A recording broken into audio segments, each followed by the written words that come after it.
Olá, estudante de Biblioteconomia. Bem-vindo à competência 3, a videoaula que vai retratar a construção da tabela de mínimos quadrados. Para que fazer uma tabela de mínimos quadrados? Esse procedimento é uma parte principal da análise de correlação e análise de regressão. Ela utiliza esse cálculo para a confecção da variância e da covariância.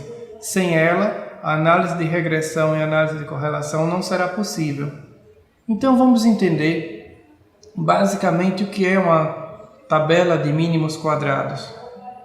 A tabela de mínimos quadrados ela é composta pela coluna x, pela coluna y, pela coluna x ao quadrado, que são os valores de x elevado ao quadrado, pela coluna y ao quadrado, que são os valores de y elevado ao quadrado, e pela última coluna, que é xy, onde devemos multiplicar cada valor de x pelos valores de y. Para melhor exemplificar, vamos construir um exemplo a respeito de uma pesquisa que fala sobre preços de livros e quantidade de livros vendidos. Na primeira tabela, nós vamos mostrar na primeira coluna os preços em reais. E na segunda coluna, a quantidade de livros vendidos. Vamos observar que na primeira linha, o preço de R$20 corresponde a 3.500 livros vendidos. Na segunda linha, R$30, o mesmo livro cobrado a R$30, houve uma queda na sua demanda, na sua procura, apenas R$2.600. O livro aumentou o preço, passou para R$40 e, claro, diminuiu sua procura, passou a ser R$1.800. Aumentamos mais ainda o valor do preço do livro para R$50 e só tivemos uma venda de 1.000 exemplares. E para finalizar, passamos a cobrar R$60 no preço do livro, o que houve só uma procura, uma demanda por 500 livros. Podemos compreender através dessa tabela que quanto mais aumenta o preço, diminui a procura pelo livro, pela venda do livro. Então, observamos que existem duas variáveis reais: o preço, medido em reais, e a quantidade de livros, medido em unidades.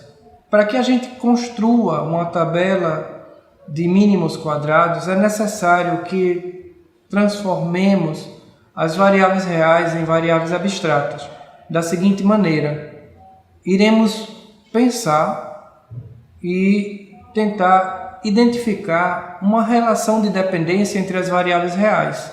Por exemplo, você acha que o preço depende da quantidade de livro vendido ou a quantidade de livro vendido depende do preço? A relação de dependência é muito subjetiva. Eu vou adotar que a quantidade de livros vendidos depende do seu preço. E como a quantidade de livros depende do preço, eu vou chamar y a quantidade de livros, que na matemática a gente fala que a variável y ela depende da variável x. Consequentemente, os valores do preço será denominado variável x. Observe agora na nossa segunda tabela, onde a gente tem a representação da variável x na coluna do preço e da variável y na coluna da quantidade de livros vendidos. Essas duas colunas iniciais, elas deveriam ser transformadas nessa segunda tabela, que representa o valor de x ao quadrado, o valor de y ao quadrado, o valor de xy, que é o valor multiplicado de x pelo valor de y. Vamos passo a passo. Vamos agora evidenciar a construção da coluna x ao quadrado. Observe agora na nossa nova tabela. O que é o valor x ao quadrado? Ora, é o primeiro valor de x, que é 20, multiplicado por ele mesmo, ele ao quadrado. Resulta 400. O que é o segundo valor da coluna x ao quadrado? Será o segundo valor da coluna x, que é 30, multiplicado por ele mesmo, que significa 900. E assim por diante. E aí temos todos os valores construídos da coluna x ao quadrado. É simples, basta que a gente, como eu já evidenciei, multiplique o valor da coluna x por ele mesmo. Vamos agora à construção da coluna y ao quadrado. O valor da coluna y ao quadrado é bem semelhante ao processo utilizado para a coluna x ao quadrado. Apenas utilizaremos o valor da coluna y. Observe, o primeiro valor da y ao quadrado será o primeiro valor de y, que é 3.500. E basta que a gente faça 3.500 vezes 3.500, 2.600 vezes 2.600, 1.800 vezes 1.800, 1.000 vezes 1.000, 500 vezes 500. Após essa multiplicação do valor por ele mesmo, construiremos a coluna y ao quadrado. Para finalizar, teremos a última coluna, que é representada por a coluna xy, onde cada valor de x deverá ser multiplicado por cada valor de y. Observe na nossa nova tabela a construção da última coluna. Temos que o primeiro valor de x é 20 e que o primeiro valor de y é 3.500. Então, para a coluna xy, basta multiplicarmos 20 por 3.500. O segundo valor, 30 por 2.800. Terceiro valor, 40 por 1.800. O quarto valor, 50 vezes 1.000. E o quinto e último valor, 60 vezes 500.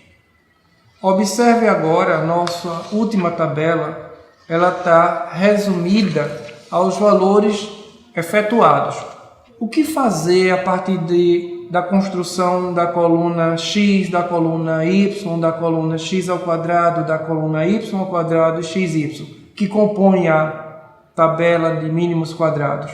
Deveremos fazer o somatório de cada coluna, somar cada elemento de x, somar cada elemento de y, somar cada elemento da coluna x ao quadrado, somar cada elemento da coluna y ao quadrado e somar, para finalizar, cada elemento da coluna xy. Observe que o somatório de x é igual a 2.000, o somatório de y, 9.400, o somatório de x ao quadrado, 9.000, o somatório de y ao quadrado, 32.500.000 e o somatório de xy, 273.000. Posteriormente, esses valores serão utilizados para a construção da variância de x e da covariância de xy e da variância de y, que são cálculos realizados para a análise de correlação e análise de regressão. Basicamente é isso. A tabela de mínimos quadrados será confeccionada desta maneira e ela é um auxílio para as técnicas de análise de correlação e análise de regressão. Obrigado por sua atenção e bons estudos.